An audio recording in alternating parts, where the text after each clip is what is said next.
Well, good evening, everybody. It's Chris here from the Whistle Stop Cafe in Muir, Alberta. Wow, look at that auto framing really doing its thing. I really can't hide from it, can I? Oh, thank you. You like my hat? My hat came from my good, and I wish more time spent visiting friend, Mr. Rick Strankman. Many of you might know Rick from early 2000s when he dared to sell his property to whoever he wanted to, which was a bag of wheat in the United States, and he ended up in jail. I think there was a few of them that ended up in jail for like 6 months. Now, I had planned on doing a live stream tonight just talking about some current events, and then I saw this hat sitting on my shelf back there with some of my other, sorry, place is kind of a mess, some of my other little knickknacks from my travels. I've got books from dozens of people that they've given me. Some I've read. I have a awesome hoodie over there from my new good friend Berta Proud Dad. Up here, I have a pamphlet about how the federal government is trying to reclassify nutraceuticals as drugs so that they can regulate them and take away the things that actually make us healthy. I have this boombox that reminds me of a better time when I didn't realize how much of a better time it was, and that was the 80s. Any of you who grew up in the 80s, you know exactly what I'm talking about. It felt different.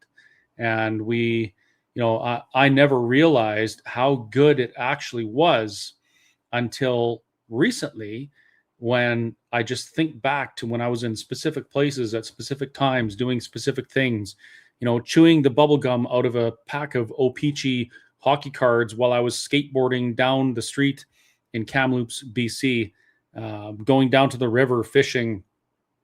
Never had a cell phone, never had any way to get a hold of my parents until we came home when the streetlights came on.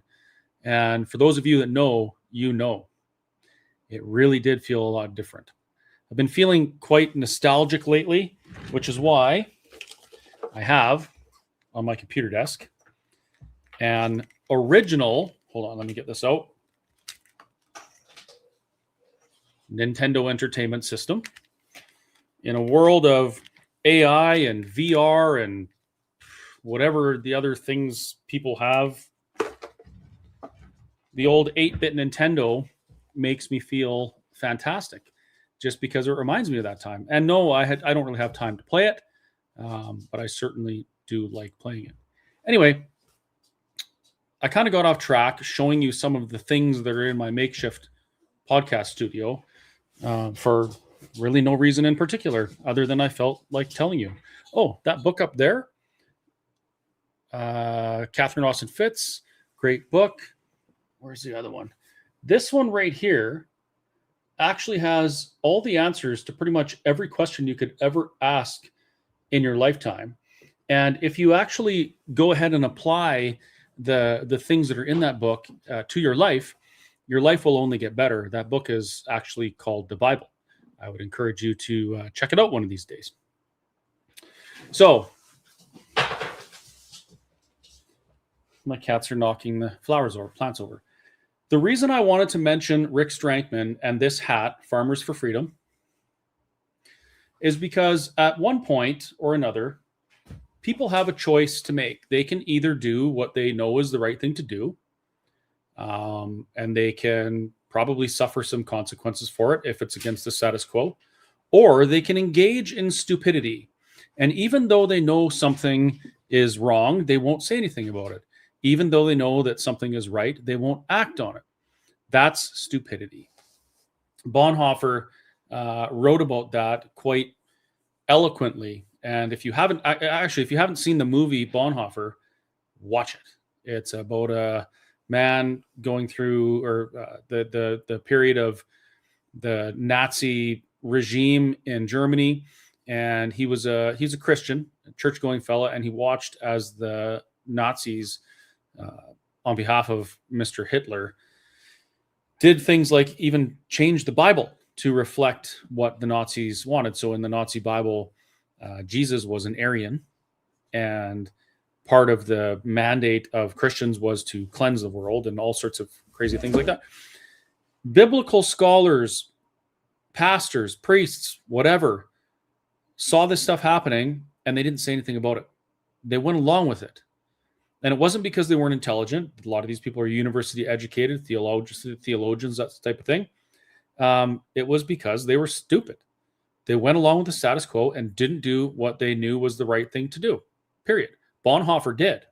He did speak up against that. He tried to overthrow the Nazi regime, and he spoke out about the way the church was being usurped by evil.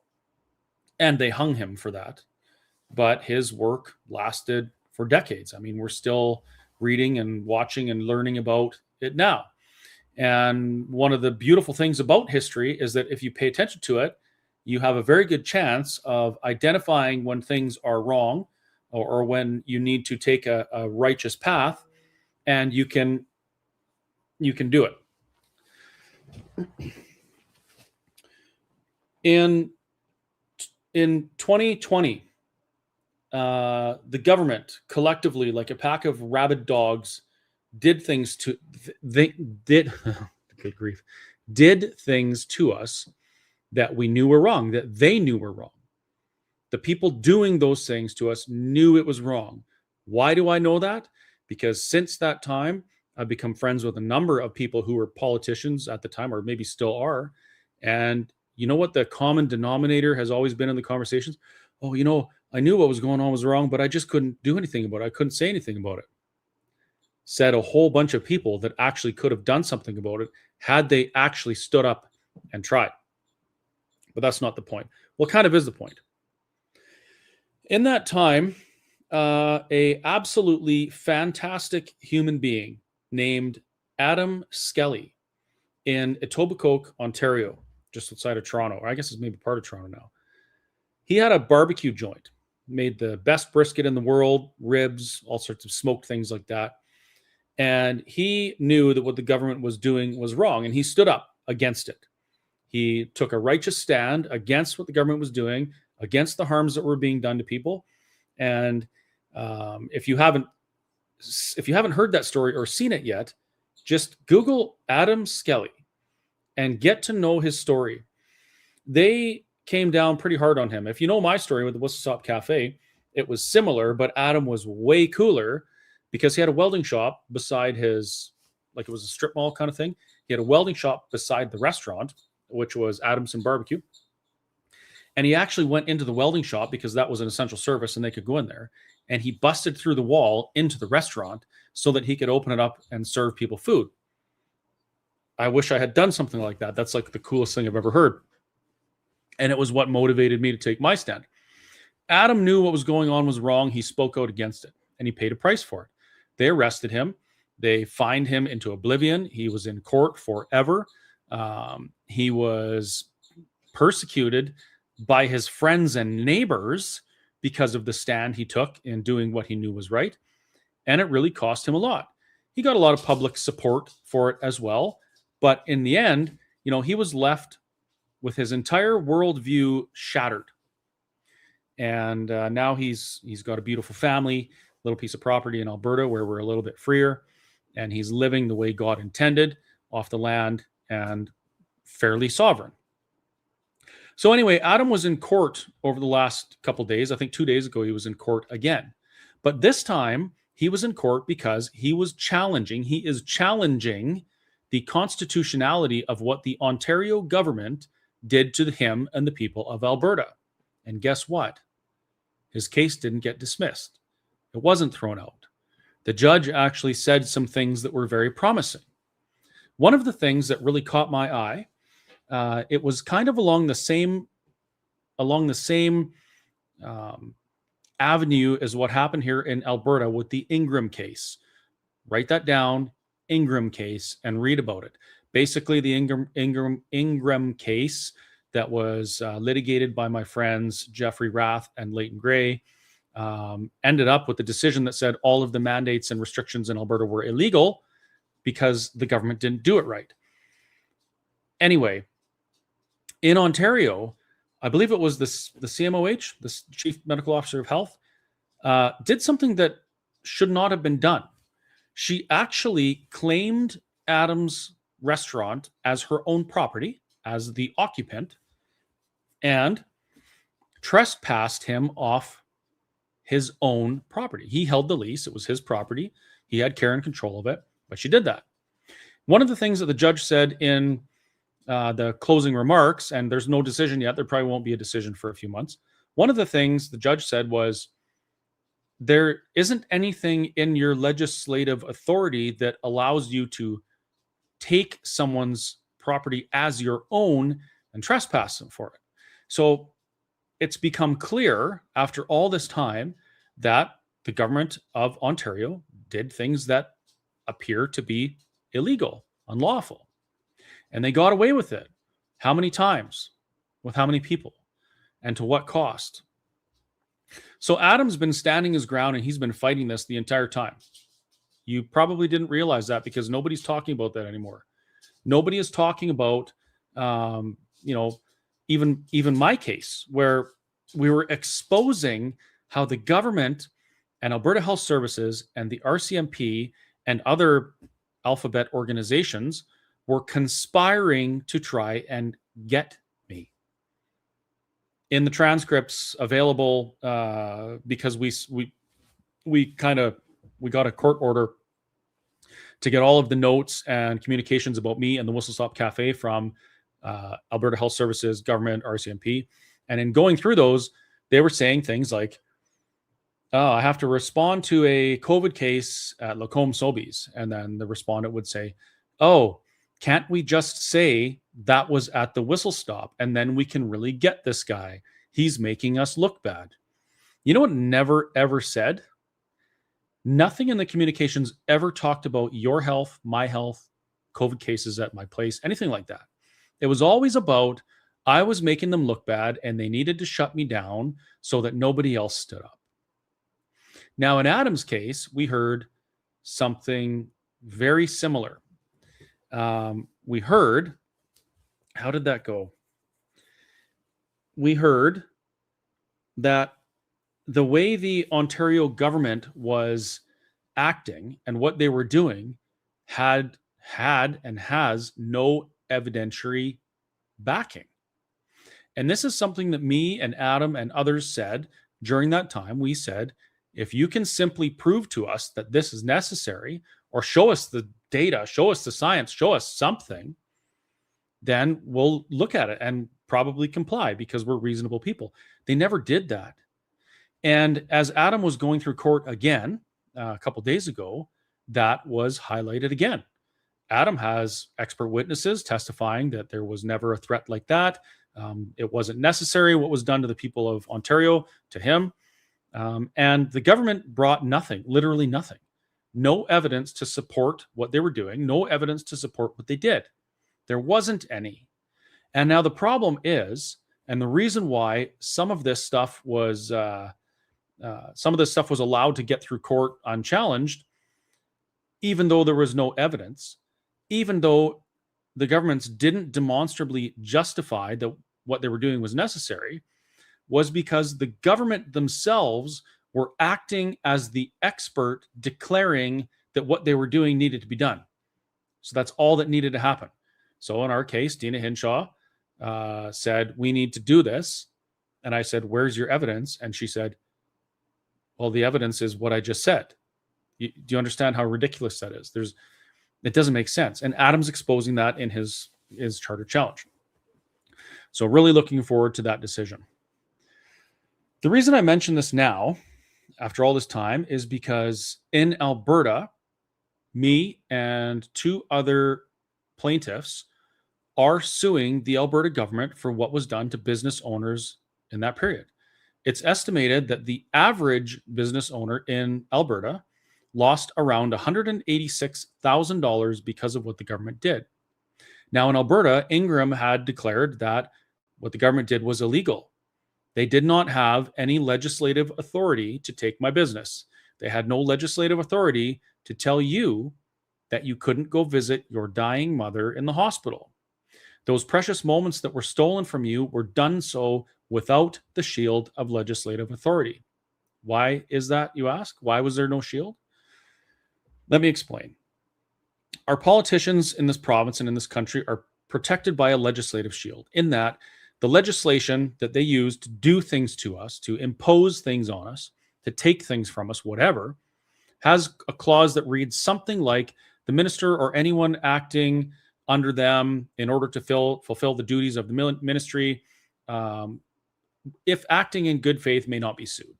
So to say, you can't sue a politician for doing politician things as long as they're acting in good faith.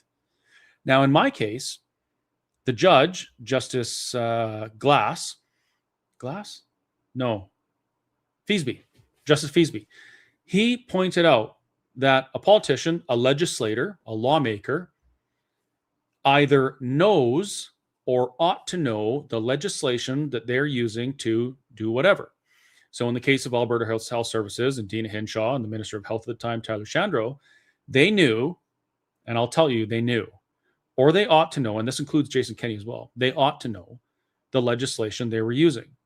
In Alberta's case, because Cabinet made the decisions regarding health and imposed the restrictions on Albertans, that was illegal.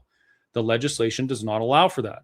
It allows for the Chief Medical Officer of Health, in her capacity as a doctor, his or her capacity as a doctor, to make health decisions and impose restrictions and mandates on the province. That's still a thing. They can still do that. But they didn't do it right, which means they didn't have that legislative shield, which means they were acting in bad faith. And that's one of the words that was brought up in one of my court appearances in the class action lawsuit. Oh yeah, it's a class action lawsuit on behalf of every business in Alberta that was affected by the mandates. And it's been certified, which means that a court has said, yes, there's a case here. The government did something illegal. It harmed this class of people. Now this is going to go to court and there's going to be a remedy. That's going to happen. But I want to point something else out. In this case, I don't know if I would consider unfortunate or a win or whatever, but the government generally settles lawsuits. They don't want them to go to trial. Let me explain why they don't want this one in particular to go to trial. What do you think is going to happen if our class action goes to trial and we prove malfeasance or misfeasance or bad faith of those politicians of the day, Jason Kenney, Tyler Shandro, amongst others, Dina Hinshaw? What happens to the legislative shield that protects them against civil lawsuits? It's not there because they either knew or ought to have known the legislation they were trying to use. Does that mean that if we're successful in our class action lawsuit, that people could sue these individuals civilly, personally, sue the man or the woman? I sure as hell hope so. I would love to see some accountability. And it's interesting that this is happening in Ontario at the same time. Well, kind of not the same time. I mean, he's going through a different process, but the outcome might be similar in that he might also prove that what the government of Ontario did was not acting in good faith, removing the legislative shield from those politicians that did those heinous things, those crimes against humanity to the people of Ontario back then. And that would truly be a house of cards across Canada, wouldn't it? It's been 4 years, and nobody has been held accountable.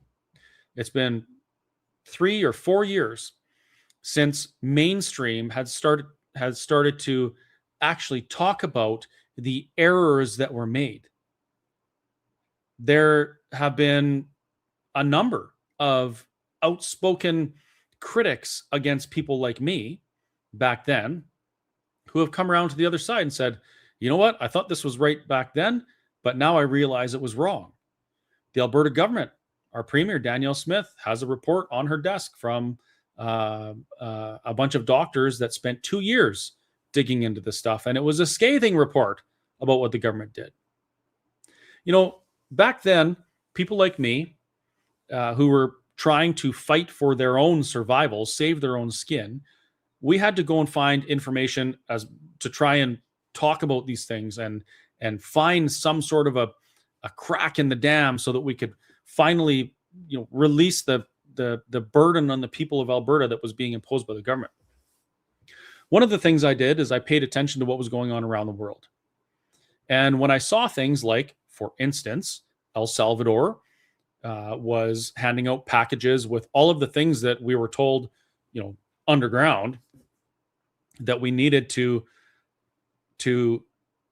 early treat COVID and other things, apparently. They were giving that to their people and having success. And you'll find a video of that I did posted to my YouTube channel. It was taken down 3 days later, and I was given a strike for that, for misinformation. And a little while ago, I said, hey, YouTube, this stuff has been proven, like this was real. It wasn't misinformation.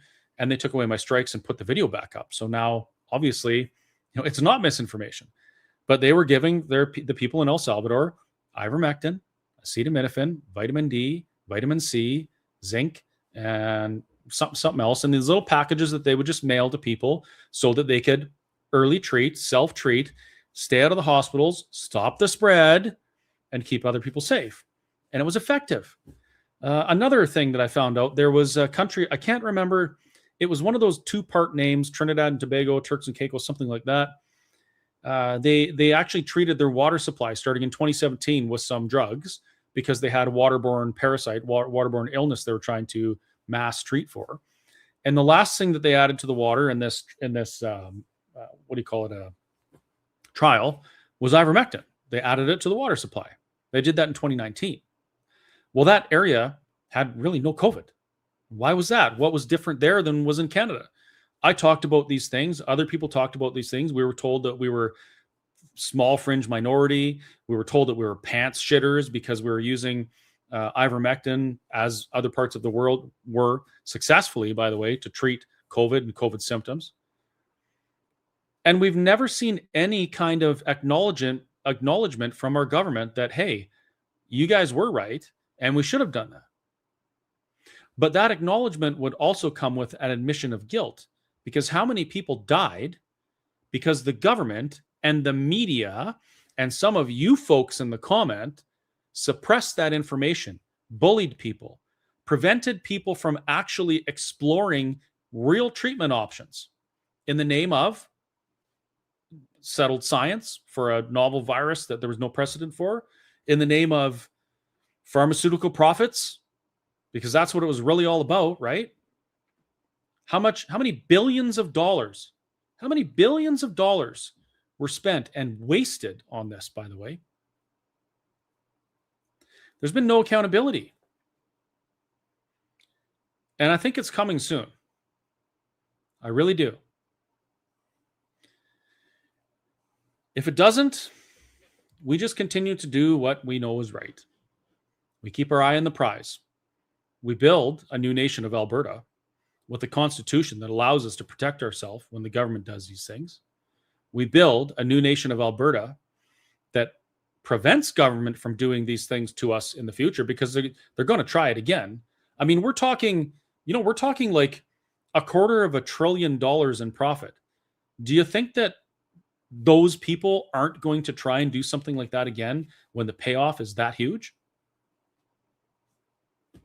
They probably will. And we need to be prepared. And we are not prepared right now. I can tell you that for sure. We're not.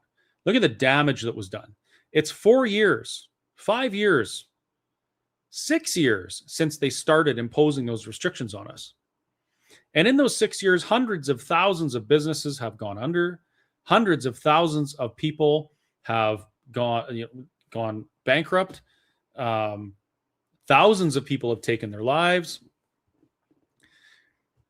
Tens of thousands of people have lost irreplaceable moments with their loved ones. I mean, the list goes on and on and on.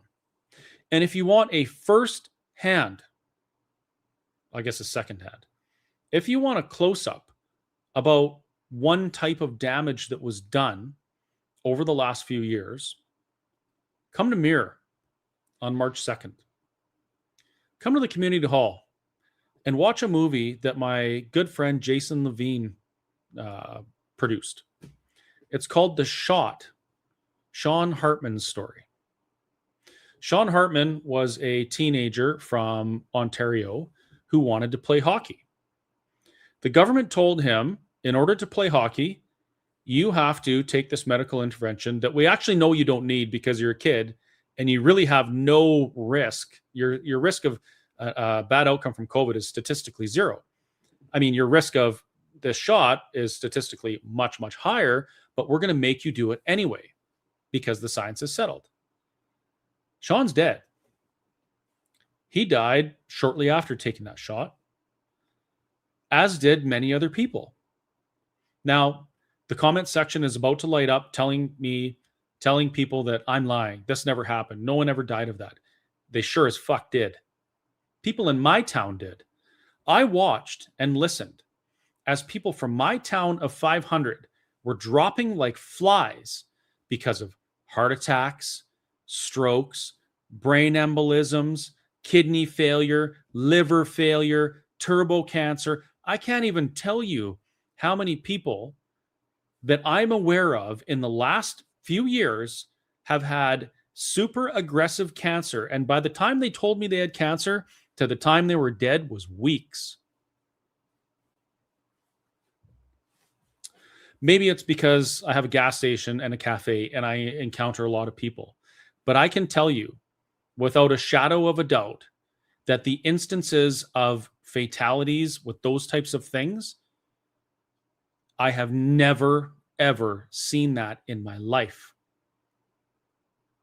And I'm not going to tell you what the cause was. I mean, there's no way of knowing what the cause of all that death and destruction was. We'll never know. We'll never know why people my age dropped dead after their hearts exploded when they started shoveling snow one morning. A friend of mine, that happened to him. We'll never know why people just 1 minute were laughing hysterically in a cafe and then keeled over dead because their heart blew up. We'll never know, right? If only we could put our finger on something that happened during that time that was different from before that we could explore and find out how to prevent it in the future. Wouldn't that be great? It's too bad that nobody knows except for that report that's on the Premier's desk. We know exactly what it was. There are still people with their heads planted firmly and far up their rectum as humanly possible, even though it's not humanly possible, but you can paint the picture in your own mind. Their heads are so far up their asses, they can't see what actually happened. Maybe they never will. But come to Mirror on March 2nd and watch that movie. Watch Sean's story. You know, there's been no justice for him yet. His father has been fighting ever since Sean passed away. Oh, they like to climb me like a scratching post, and it's lucky they're cute. Anyway, there's been no justice. Nothing. Carrie Sakamoto, half her face is paralyzed from the shot. No justice. I'm sure you know somebody who's had something happen and there's been no justice. Apparently Stumpy wants to talk. So come watch the movie and then say that it never happened. Then say that we're all just a bunch of conspiracy theorists. Meet the people who were involved in these things. Meet the people who were close to Sean and Dan Hartman that know the story. And then ask yourself if we should just forget about this and forego the accountability that is necessary and just, get on with it because it's in the past. You know what's in the past for Mr. Hartman? His dead son. That's what's in the past. And you might think that I'm being cold and rude saying it like that. That is the truth. For many people, what's in the past is unfixable heartbreak. Anyway, I didn't mean to go on so long about that, but I'm really thinking about it now because sometimes people have to stand up and do the right thing. say what needs to be said, even though they know there's going to be dipshits out there that call them every name in the book and try and have them canceled because they're speaking out. I watch a young man speaking out about the absolute tragedies that are occurring on some reserves in Alberta and Saskatchewan when it comes to dogs. And of course, not every reserve is like that, but it's happening on many. I've witnessed it myself in places I lived. He's talking out about it, and people are calling him a racist for it. Well, no, being a shitty person has nothing to do with the color of your skin. Being a shitty person is being a shitty person. And if you're going to do those things to animals, you're a shitty person. And someone needs to call it out. Most people don't because they're scared of the repercussions. They're scared of being called something or added to a group or a class of people that are considered subhuman so that people can attack them. My friend Dallas Brody is a great example of this. She is speaking truth about what happened in residential schools, about how the narrative was taken over and used to exploit the taxpayers, to actually destroy the country. She's speaking the truth. And we have a bunch of brainwashed, brain-dead punks spitting on her, screaming at her, physically assaulting her at our educational institutions where we're supposed to be able to talk about things, debate things in the public forum. And people are standing idly by and letting it happen. They're not doing the right thing. They're not standing up and standing with her and standing for the truth and condemning the actions of those who wish to silence others. Why are they doing it? Is it because they're unintelligent? No. Is it because they're bad people? No, they're not bad people. It's because they're stupid. You can read about that in Bonhoeffer's writings.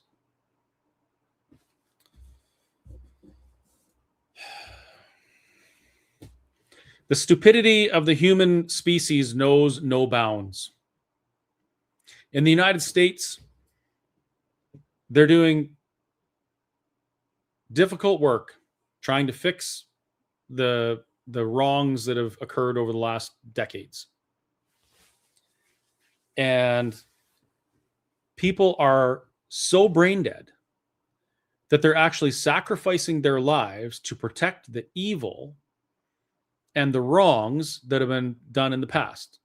And instead of celebrating the fact that, their government is trying to restore law and order to the benefit of the people of the country, they're actually trying to harm the heroes that are doing the work. That's how upside down and brain dead this world is. Iran was just bombed. And people they're framing this as some sort of evil, unnecessary intervention, not even bothering to think about the fact that the country was taken over by Islamist extremists and the people in that country were subjugated to Sharia law, abused, and just terrible, terrible things. They don't talk about any of that. They don't talk about the Christians who are getting thrown off rooftops, whose brains are splattered all over the street for everyone to see. And, of course, none of that is good. But at what point do we stand up and say we're going to do the difficult things and fix what's going on so that we don't have to, it doesn't have to fester and get worse in the future? At what point are we going to do that? I can tell you that governments very rarely have anything that even resembles a pair of balls. They don't want to do that hard stuff. The people have to give them a mandate to do it. Now, I watched a video and I did a cute little TikTok on it tonight. I watched a video of our very good friend Gil McGowan with the Alberta Federation of Labor. He gave a speech somewhere where they had the communist hand thing, and they're going to fight back for Alberta. And when they say fight, they really mean it, because they actually want to be violent towards Alberta sovereigntists independence-minded Albertans. He said that they need to take back Alberta. Now, I think that's a name of another thing that was used to maybe get rid of Jason Kenney. But anyway, he figures that he needs to take back Alberta from the tyrannical government that's in power right now. That, by the way, even though they're not perfect, are doing the hard or some of the hard things that Albertans want done. They're claiming that our government doesn't have a mandate to, I don't know, really do anything. And so they're going to fight back. They're going to stop the separatists by any means necessary. Now, you know, and I know that when those people, thanks for the term, Don, I appreciate it. When those people talk about any means necessary, that includes your death. If you've been paying attention to social media over the last few months, you will have seen on many occasions people literally talking about killing me, killing other conservative influencers, harming them, canceling them, beating them up, whatever. They literally want us dead. Why? Because we want to ask a question to the people of Alberta to determine if the will of Albertans is to stand as an independent nation. That's it. That's what I want. I want a referendum on Alberta independence. And they feel that they need to stop that by any means necessary. Now, what does that tell you? What does it tell you when somebody wants to cancel simply asking a question? That they're scared of what the answer is going to be? That the people asking the question don't deserve to ask the question? Or that the people who the question is asked of don't deserve to have their voice heard? Which one is it? If the will of Albertans, the major will of Albertans, is to stand as an independent nation, who the fuck is Gil McGowan to shut down that conversation? He wants to silence your voice and your voice and your voice and my voice. They want to make it so it's illegal for us to have these conversations. It's a referendum. It's a question to the people. It's the most basic form of democracy possible. A binary question, yes or no. People of Alberta, do you want this or do you not want this? And some, like Gil, don't want it to be asked. Now, Gil, he is the president of the Alberta Federation of Labor, like a union that you can choose to be part of and support and give them your money. And then they do things like say, and he admitted this in that video, they do things like use their influence to encourage people to sign recall petitions to remove sitting MLAs on behalf of their NDP puppet masters, right? That's what's going on here. Gil is mobilizing the AFL and union members to be a political weapon against a government he doesn't like. Why? Because a conservative government doesn't want to have anything to do with fools like that. Because we know that they're not there to protect workers' rights or protect the people or work or whatever. They're there as parasitic leeches to the value that union members create, that workers, that labor create. That's what they are. They're a parasite. They're not there to make your life better or anyone's life better. They're there to enrich themselves. And so this little club that we see is working full-time, as hard as they can right now, to fight back and stop the separatists by any means necessary. Well, guess what? We're not going to stop. We're going to continue to talk to Albertans. We have, I think we got like 230 events scheduled now. 230 events from now until October. Having discussions with Albertans. Saying, hey, this is what we want to do. This is why we want to do it. This is how we want to do it. What do you think? What are your questions? What are your objections? And they want to shut that down. I do want to give props out to one of the Alberta Independence opponents. His name is Dr. Dwayne Bratt. He actually said, hey, listen, we don't want to shut these guys down. We don't want to dehumanize them or anything like that. We just want to talk. What's wrong with that? But these other folks, that's not what they want to do. I have a feeling that we're probably going to see some violence in the next while. We're going to see violence because the people that are opposed to the idea of an independent Alberta are emotionally driven, or there's a financial reason why they like the status quo, and they will fight to protect that. They will. You just watch. It'll happen. I guess we'll see how that plays out. Somebody in the comments is a complete retard. I think their name is Terry. You can just piss off because you have no idea what you're talking about. And nobody likes you anyway. Yeah, you can discuss that. Clip that and make TikToks out of it. Yeah, I said it. And I meant it, actually. You're completely retarded. Thank you for participating. Another thing that's going to happen in the next little while is the court is going to hear an injunction brought forward by First Nations groups against the referendum petition. So, just to be clear, 6% of Albertans, 6% of them are going to court to prevent the other 94% from being asked a question. Now, why is that? Isn't that a little bit strange? Isn't it odd that a group would want to shut down discussion on something? Why wouldn't they want to have the discussion? we're going to work on trying to have these discussions with First Nations groups going into the next few months. Hopefully it works out. We haven't had much success in that. It seems to always be from the bosses, by the way, not the people. The answer is no, and it always will be. Where's the consultation? Where's the discussion? I thought we wanted to make things better. I did a video. I wish I had the paper. What did I do with it? I did a video last night giving some statistics on what life looks like for a First Nations person in Canada right now. And those statistics are absolutely,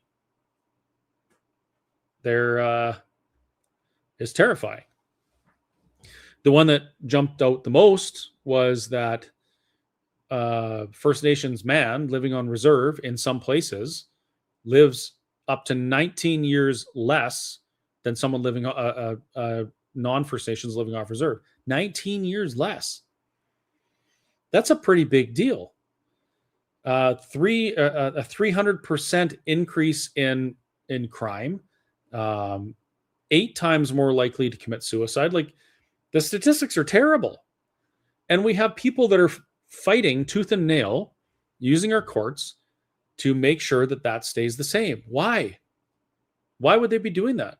And why aren't more people speaking up? Are you scared of being called a racist? I don't give a shit what color your skin is. I don't care if you're from Northeast Asia or Africa or Europe. If that type of thing is going on, something needs to change. If people think it's normal and it's commonplace to be dragging dogs behind quads tied with power cords, if they think that's normal, that should be called out. And we should take steps to change it and fix it, right? Because those things are wrong. But too many people are worried about this. Can you see it? This here, the comment section. They're worried about what people are going to say. Oh, Chris called somebody a retard. Yeah, because they're retarded. Reed Salmon did a video a while ago. Fantastic video. He said, someone messaged or someone did a thing and they called me out for using the word retard. And they said, my brother has autism. You shouldn't use that word. And he's like, I didn't call your brother that. You just did. I thought that was great. But when I say that, I mean it. It's like, you're behind. You're way behind. Nothing to do with if you have a disability or something. It's like, you're really behind in the conversation. And you're allowing something to influence your critical thinking skills and your cognitive capacity to the point where you're unable to see the forest for the trees. That is retardation. Sorry. Clip that and make a TikTok of it too. Probably never going to be in politics anyway, so whatever. And I own what I say. But people are so scared of the consequences of doing the right thing that they just don't do it. And they expect someone else to do it. And look where it's got us. Look where it's got us.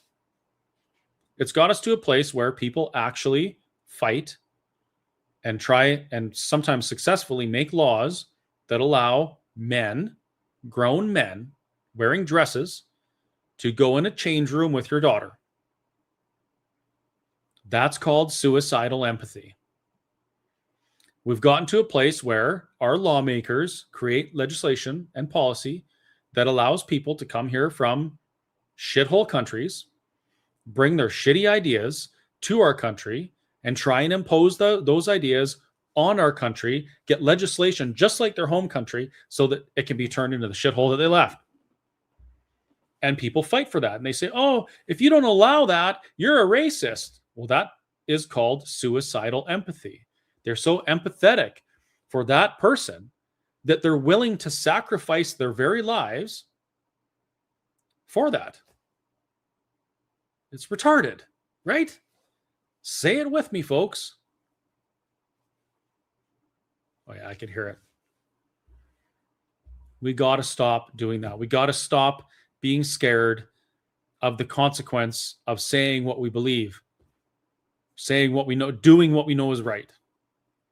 Until that happens, there will be no political change that's going to fix anything. I said this before, and I'll say it again. The solution we're looking for, it's very unlikely that it's political. Why? Because the politicians do what the people want. That's how they get elected. They go like this. They see which way the wind is blowing, and they go that way. So if they believe that people want men in girls' change rooms, they will pass laws for that. If they don't believe that, then they'll pass different laws. We've been very good as Albertans with making our voices heard lately in government, and government has done some things that no other governments in Canada would have the balls to do. Why? Because we gave them a mandate to do it. Now, this brings me to something very important. That injunction that has been brought against the referendum petition, the question asking if Albertans can be asked a question, it could be successful. The court could say, no, Albertans, you cannot ask a question about your future because racism. They could do that. The court could say, you got to stop collecting signatures. That means two things. The first thing is every single one of you watching better get off your asses and start having conversations and get the signatures now. Not next month, not middle of April, now. Get out there, get your signatures. If you haven't signed yet and you want democracy to be fulfilled and the question be asked to the people of Alberta, get it done. The second thing, if a court says you can no longer collect signatures, I will immediately do another podcast and I will say, I am going to continue collecting signatures because I am not going to allow 6% of the population or even a court to undermine and override 94% of the rest of the population.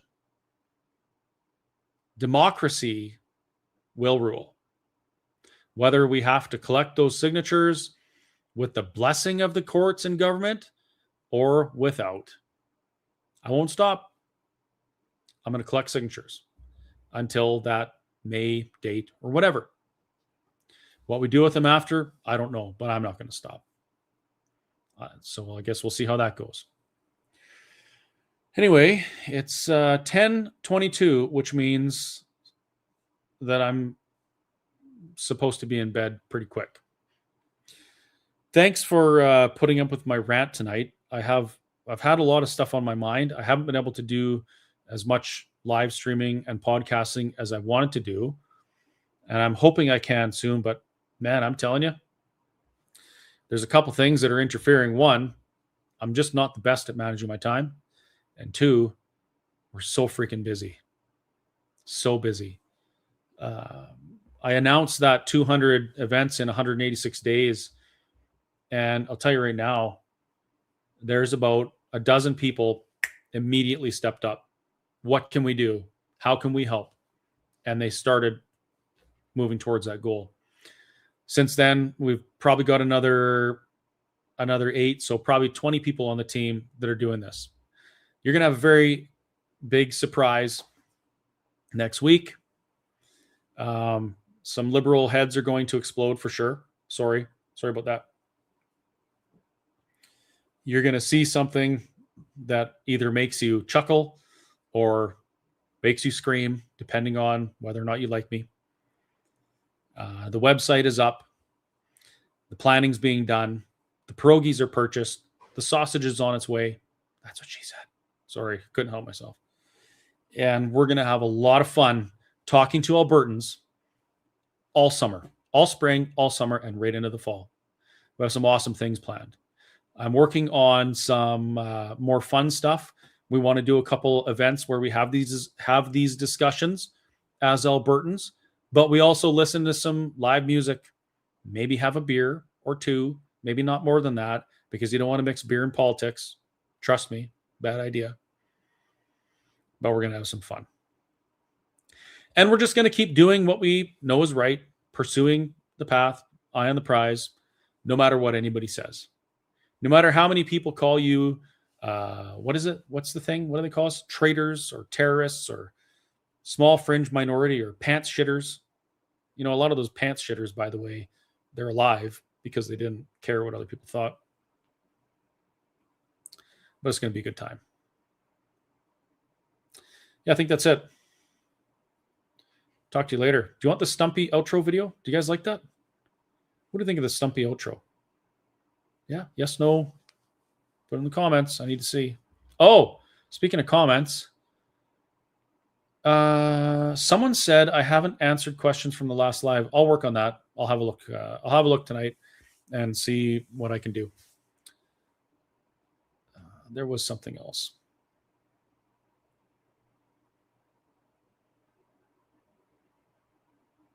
I can't find it now. We'll get it later. Good night, everybody. Here's Stumpy.